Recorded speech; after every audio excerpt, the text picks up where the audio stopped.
Greetings to everyone. We are again back with our circuit analysis. In last topic we have discussed about the circuit containing L and R, and we find that there is a relation between current and voltage, that the current lags behind the voltage by angle of phi, and we have drawn this vectorical representation and wave representation of current and voltage. So today we are going to discuss, next topic is AC circuit containing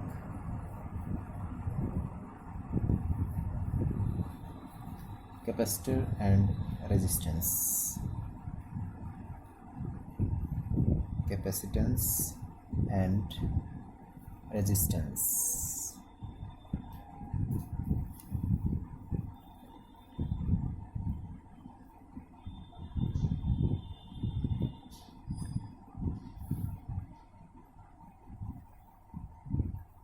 ठीक है, जो भी result आते जा रहे हैं उनको थोड़ा सा ध्यान में रखना है, क्योंकि लास्ट जब हम फाइनल रिजल्ट करेंगे तो सब कंक्लूजन रहेगा उसके अंदर।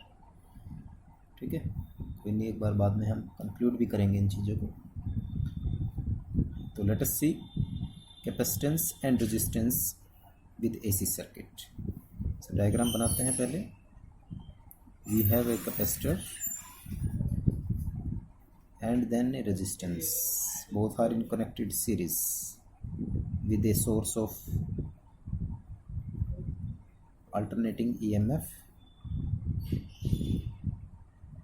like this. This is capacitor, this is resistance, and this is the value of EMF. ठीक है, तो as usual starting फिर वही से, the instantaneous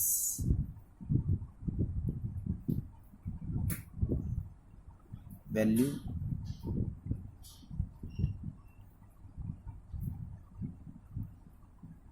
of EMF is given by E. This is equal to E naught e की power j omega t। Equation number 1 हमारी हो गई। तो जैसे ही हमने इंड्यूस्ड EMF को यूज़ करा है, induced EMF is there, potential difference C के अक्रॉस डेवलप हो गया और पोटेंशियल डिफरेंस कैपेसिटर के अक्रॉस भी डेवलप हो गया है हमारा। ठीक है, देन पोटेंशियल डिफरेंस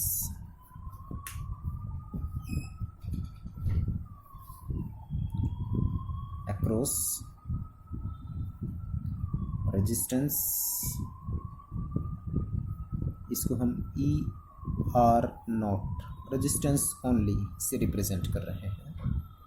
ठीक है, and this is equal to what formula, I current इसमें फ्लो कर रहा है और आर इसका रेजिस्टेंस है। जनरलाइज्ड जैसे हम अभी तक लिखते आ रहे हैं उसी तरीके से हमने इसको लिख दिया। इसी तरीके से दोबारा पोटेंशियल डिफरेंस अक्रॉस कैपेसिटेंस, इसको रिप्रेजेंट करेंगे ई C not only say, capacitor only. ठीक है, दूसरी चीज़ ध्यान रखना है जो हमने पहले डिस्कस करी थी प्योर कैपेसिटर के केस में। जब हम प्योर कैपेसिटर का केस लिखते हैं तो उस केस के अंदर जो वोल्टेज है, वोल्टेज, ठीक है, वो पीछे रहती है करंट से, और जब वोल्टेज पीछे रहती है करंट से तो that is equal to I into में, यहाँ पर हम माइनस जे को ले रहे हैं और उसका कैपेसिटर का रेजिस्टेंस कितना था हमारे पास, ओमेगा सी। ठीक है, जैसे हमने इंडक्टर के केस में ओमेगा एल लिया था तो उसका साथ में ही था, जैसे यहाँ पर हम लास्ट पेज पर देखें तो दैट वाज आई इंटू में ओमेगा एल। ठीक है, इसमें वोल्टेज लीड करती है तो जे प्लस के साथ आया था हमारा, लेकिन इस केस में voltage is lagging behind, so that is minus J, और इसका रेजिस्टेंस बाय में ओमेगा सी था। आप यहाँ ब्रैकेट में मेंशन कर सकते हैं, in capacitor voltage lags behind the current by phase of pi by 2। इसीलिए माइनस जे से करा, क्योंकि माइनस जे का मतलब 90 डिग्री, और ये इसका रेजिस्टेंस हो गया है। ठीक है, अब ये दोनों सीरीज में कनेक्टेड हैं ई के साथ, और जब ये दोनों सीरीज में कनेक्टेड हैं तो टोटल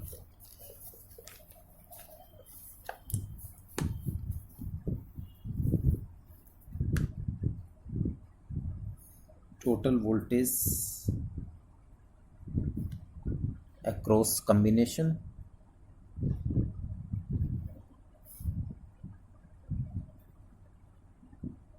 is given by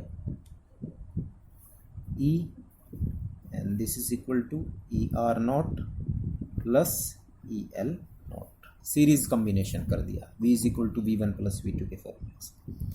इसकी वैल्यू क्या है हमारे पास, I इंटू आर, और इसकी वैल्यू है माइनस जे आई अपॉन में ओमेगा सी। ठीक है, this is the total value of ई।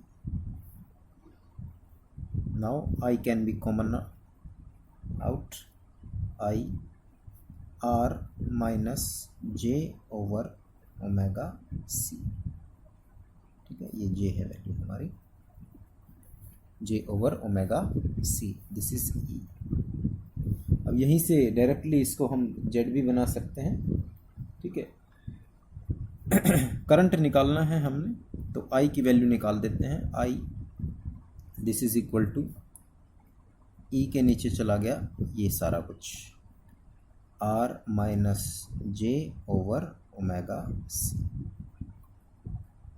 और जब ओम्स लॉ करते हैं तो I is equal to V by R होता है। तो this is our total resistance, और टोटल रेजिस्टेंस को हम इम्पीडेंस से डिनोट करते हैं, and that can be written as, और I this is equal to E over vector Z, बीच में एरो लगा दिया है। और Z की वैल्यू क्या है हमारे पास, Z is your R minus J over omega C. अब आयोटा से पहले माइनस का साइन है, तो that can be written as Z E की पावर माइनस जे फाइव। अगर यहाँ प्लस होता पिछली बार की तरह आर प्लस जे ओमेगा एल, तो हम प्लस के साथ लगा देते। अब यहाँ माइनस जे है, तो इसकी वैल्यू क्या हो जाएगी, जेड ई की पावर माइनस जे फाइव। ठीक है, और अगर हम इसका मैग्नीट्यूड की टर्म्स में निकालें तो जेड की वैल्यू क्या होगी, आर स्क्वायर प्लस, क्योंकि माइनस माइनस प्लस हो जाएंगे, 1 अपॉन ओमेगा स्क्वायर सी स्क्वायर। ठीक है, इस सारे का जब हम स्क्वायर करेंगे तो आई का स्क्वायर -1 और माइनस माइनस प्लस हो जाएगा। This is the magnitude value. और अगर tan फाई निकालें तो tan फाई की value 1 over R omega C. ठीक है, पहले केस में क्या थी हमारे पास, tan की value, this is the tangent, tangent is your omega L upon में आर। ठीक है ना, ओमेगा एल अपॉन में आर। तो अब यहाँ पर ऑलरेडी ये ओमेगा सी नीचे है, तो आर भी इसके साथ चला गया। तो this is the value of direction. तो आई हमने निकालना है, तो I this is equal to E upon में जेड, ये है हमारे पास। ठीक है, ई अपॉन में जेड लेकर के हम इसको चल रहे हैं।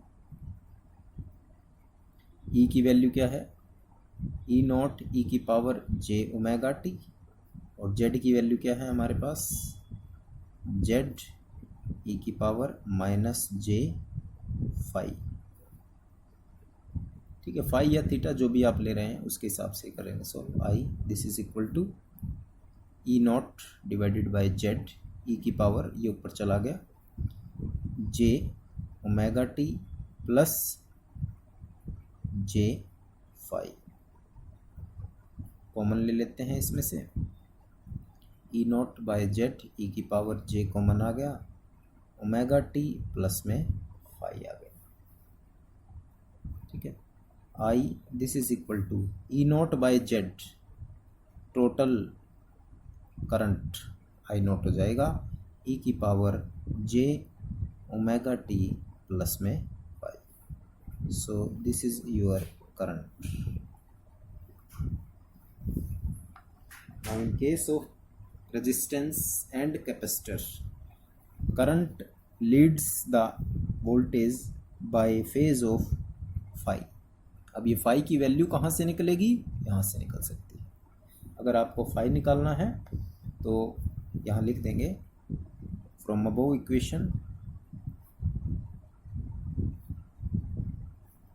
it is clear that current leads the voltage by phase of phi and its value is phi, this is equal to tan inverse, और ये उधर चला गया था 1/r ओमेगा सी के साथ। ठीक है, तो ये हमारी इसकी वैल्यू आ गई है। अब रही बात इसको ड्रॉ करने की, तो वेक्टोरिकली इसको रिप्रेजेंट करते हैं। सबसे पहले फॉलो उसी तरीके से करना है जिस तरीके से हमने लास्ट टाइम किया था। रियल एक्सिस है आपकी ये, this is your imaginary axis, this is real.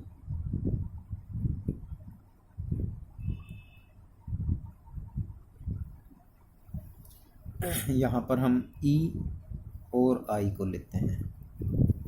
ठीक है, अब ध्यान से देखें कि हमारे पास करंट और रेजिस्टेंस और कैपेसिटेंस हैं सर्किट में, और जब कैपेसिटेंस और रेजिस्टेंस होते हैं, यहाँ डायग्राम दोबारा से बना देता हूँ मैं, ये C और ये R और ये EMF of the source, C है ये R है। सीरीज में हमेशा करंट की वैल्यू क्या रहती है, सेम रहती है, तो आई करंट ही सब में से फ्लो होगा। I current will remain through C and R. ठीक है, और जब रेजिस्टेंस होता है सर्किट में, तो रेजिस्टेंस के केस में करंट और वोल्टेज के बीच में कोई भी फेज डिफरेंस नहीं होता, और जब करंट और वोल्टेज के बीच में कोई फेज डिफरेंस नहीं होता, तो सबसे पहले हम इसी को ड्रॉ करते हैं। लेट अस से हमने ई आर नॉट को ड्रॉ कर दिया, this is E R not only. ठीक है, किसी भी एंगल पर ड्रॉ कर सकते हैं इसे, और क्योंकि करंट सेम है, दोनों में से एक ही जाएगा, दोनों में कोई फेज डिफरेंस नहीं होता, तो हम यहाँ पर ही किसको ले रहे हैं, आई को भी ले रहे हैं। एक तरीके से लाइन सेम है लेकिन डॉटेड से इसलिए रिप्रेजेंट हो रहा है ताकि करंट को हम अलग तरीके से पहचान सकें। This is I not. और दूसरी चीज़ ध्यान रखना, करंट हमेशा वोल्टेज से मैग्नीट्यूड में कम रहता है, क्योंकि ये डिवाइड करने से हमें मिलता है, ई नॉट को डिवाइड करने से मिलता है।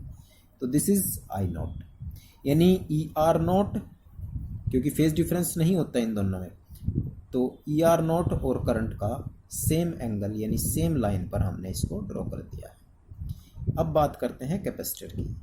कैपेसिटर जब होता है सर्किट के अंदर, तब जो वोल्टेज होती है वो पीछे रहती है। यहाँ ये लाइन मेंशन करी थी हमने, इन capacitor voltage legs behind the current. ठीक है, और जब वो इसके करंट के पीछे है, तो करंट की लाइन ये है, तो इससे 90 डिग्री पीछे यानी नीचे की तरफ हमने ये लाइन ड्रॉ कर दी,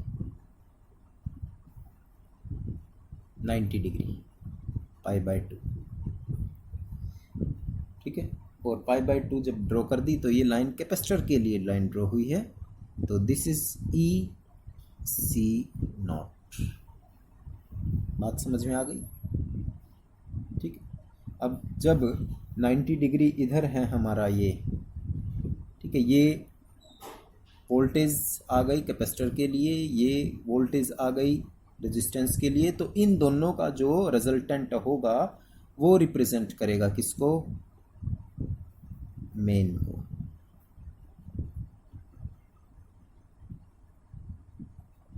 So this is the line for representing E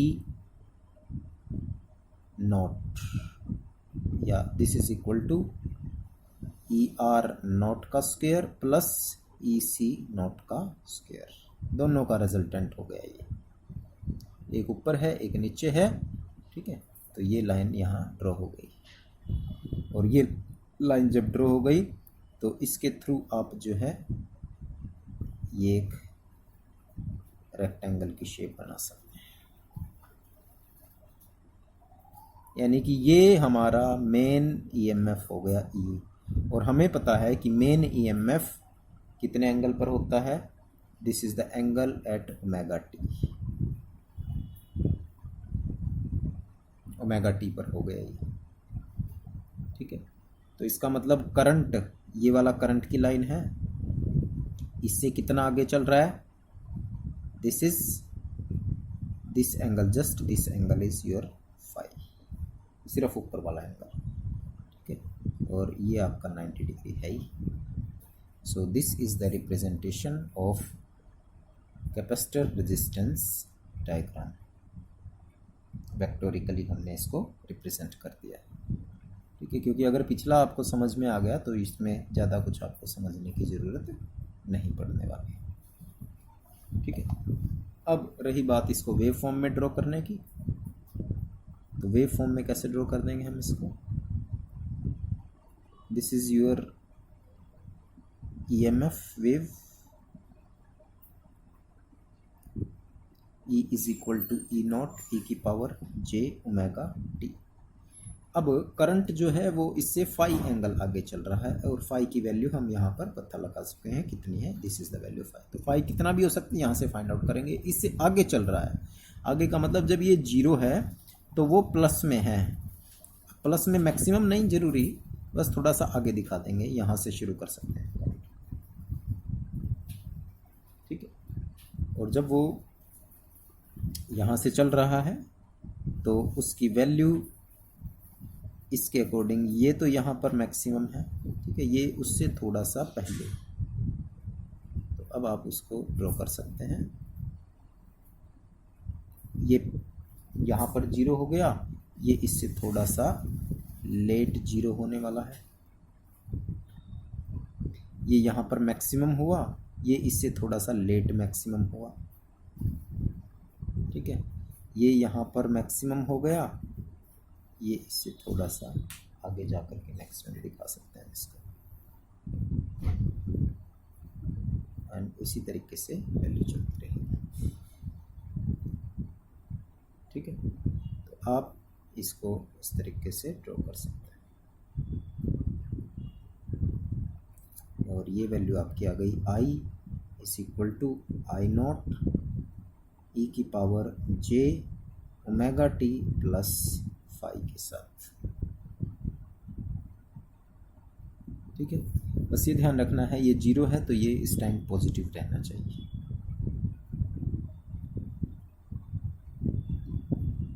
चलिए।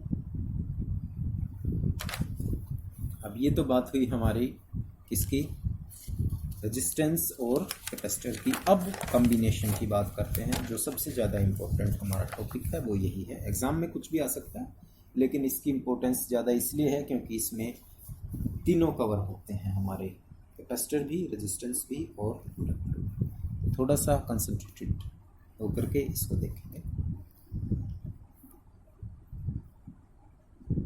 AC circuit with inductance, capacitor and resistance.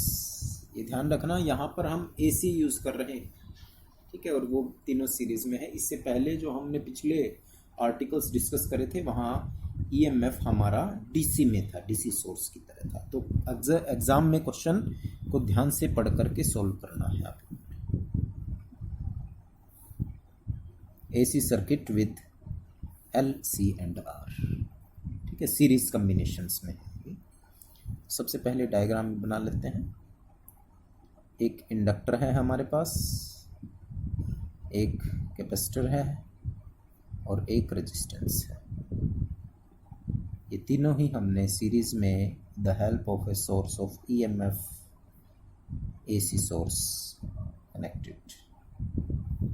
This is total EMF E, inductor L, capacitor C, resistance R, L, C and R. ठीक है, अब mind set करके रखना है आप लोगों ने। जब रेजिस्टेंस होता है सर्किट में तो वोल्टेज और करंट में कोई फेज डिफरेंस नहीं। जब कैपेसिटर है सर्किट में तब वोल्टेज पीछे रहती है 90 डिग्री से, और जब इंडक्टर है सर्किट में तब वोल्टेज आगे रहती है करंट से 90 डिग्री फेज डिफरेंस से। ठीक है, तो इसकी भी स्टार्टिंग उसी लाइन से करनी है। द इंस्टेंटेनियस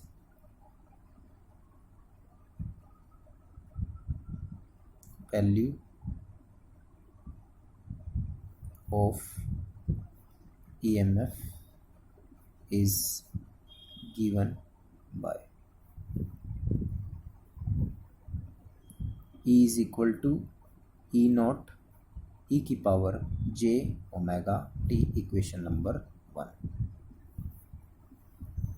ठीक है, E is equal to E naught e की पावर j ओमेगा t हमने यहाँ पर लिख दिया है। अब तीनों ही के अक्रॉस पोटेंशियल डिफरेंस डेवलप हो गया। L के अक्रॉस भी हो जाएगा, C के अक्रॉस भी हो जाएगा और R के अक्रॉस भी। तो सभी के अक्रॉस लिख लेते हैं।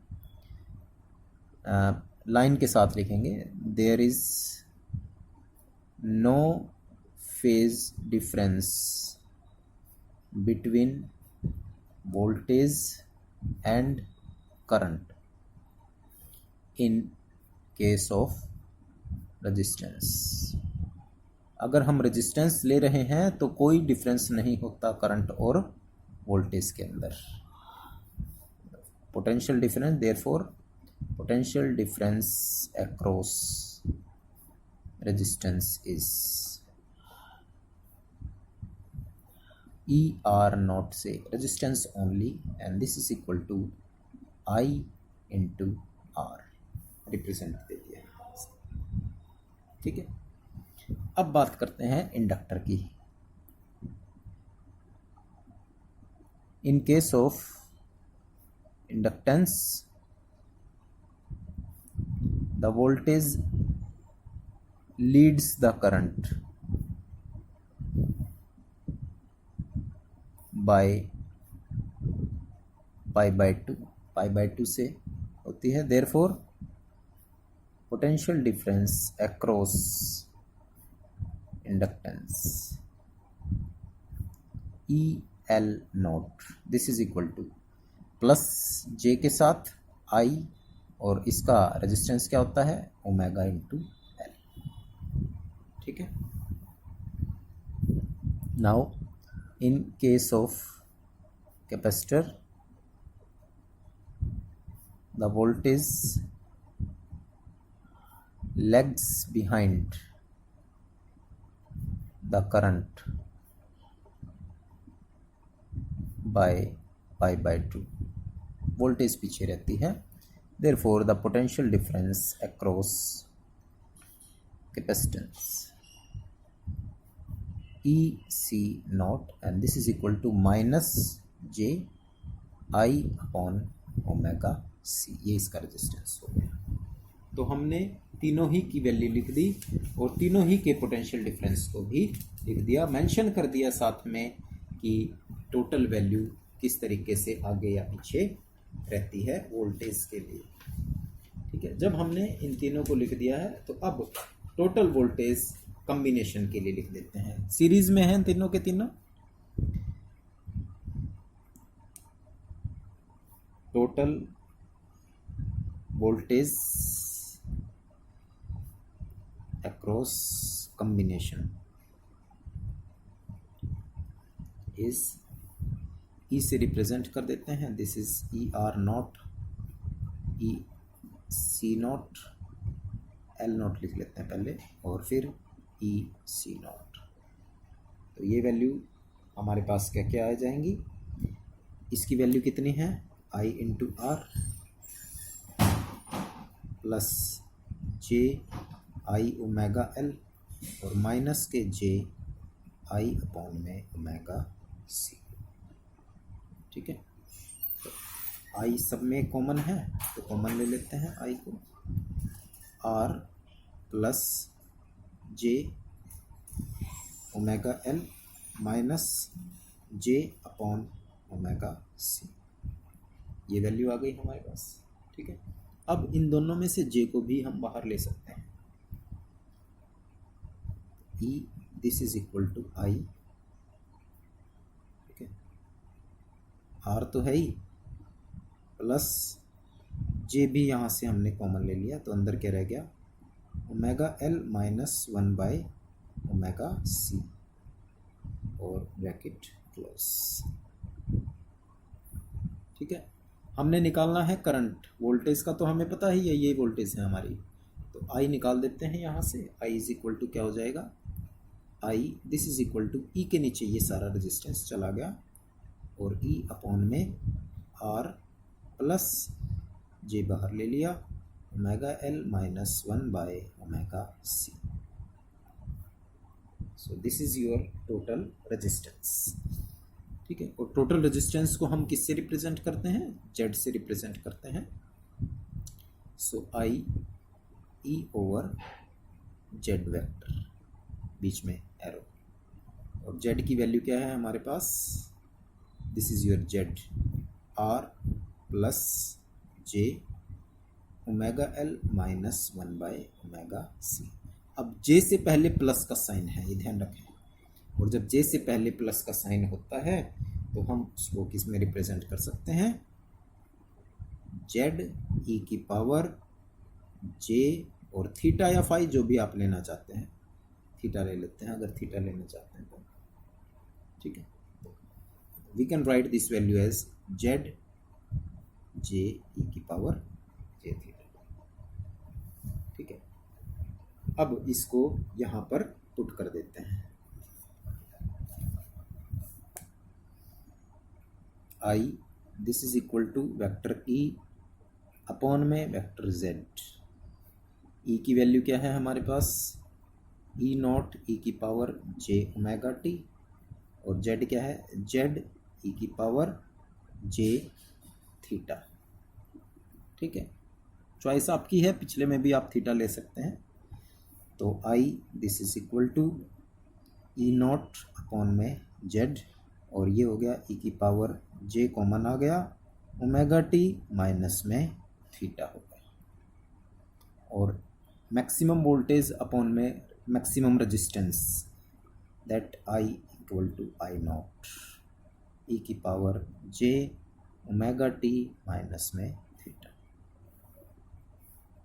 हेयर आई नॉट कितना है हमारा, E not maximum Z maximum, और ये जो जेड है, ठीक है, ये जेड इम्पीडेंस की वैल्यू है, यानी अब हम इसको इम्पीडेंस से शो करेंगे।